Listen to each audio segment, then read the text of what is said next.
I know that Jen Psaki doesn't like that. So she's trying to pivot and say, but look how many people we did get out.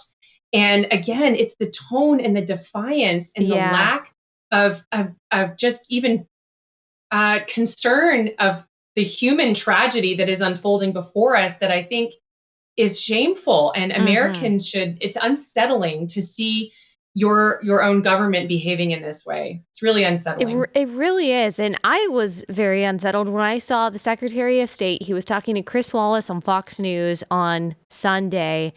And he basically said, look, the Taliban is in charge. Like, if they're going to be, because there's these, checkpoints before the airport that even if an American citizen gets to the airport, I just heard a story yesterday from an American citizen, his wife, his 8-month-old child. They finally made it to the airport.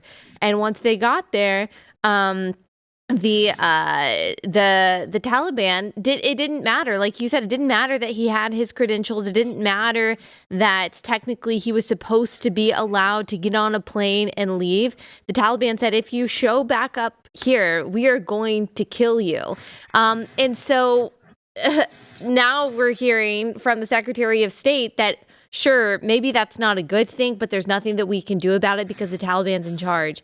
I mean, is that typically, do we defer to terrorists? Is that typically what the world superpower, the most powerful country in the world typically does, is kowtow to the Taliban when our citizens are in danger? No, it's you can't get around the conclusion that this administration has essentially just accepted defeat. I mean, this is just there is a military solution. If the United States of America wanted to make sure we got all of our people out, you can say, do not lay a finger on the do not touch a hair on the head of any American. We are getting all of our people out. When our people are out, then we're gone. And that's just what they could have told them. And we have the military ability to carry that out. I mean, we would have conflict, no doubt. But that is not something that the president of the United States was willing to do. And General Austin actually said a few days ago, we don't have the capacity, which is crazy. That is crazy. That's so crazy, Allie. It's not true. And I cringed when he said that because he knows better. He means that he has not been given the ability. He has not been authorized to do that.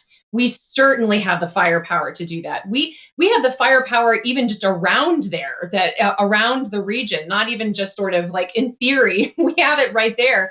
You're choosing not to do this. And, again, the Taliban wanted the United States to leave for years and years and years. They never wanted us in there.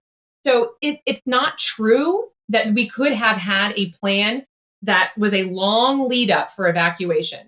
And the Taliban would have let the United States go. But now we have essentially handed them all of this leverage and power. Look how powerful the United States of America has made the Taliban look in these remaining days. I mean, this is still the Taliban should not have all of this American weaponry. They should not be dictating the terms. They should not be setting the deadline. And yet they are. And the world's preeminent power, military power, is listening to them.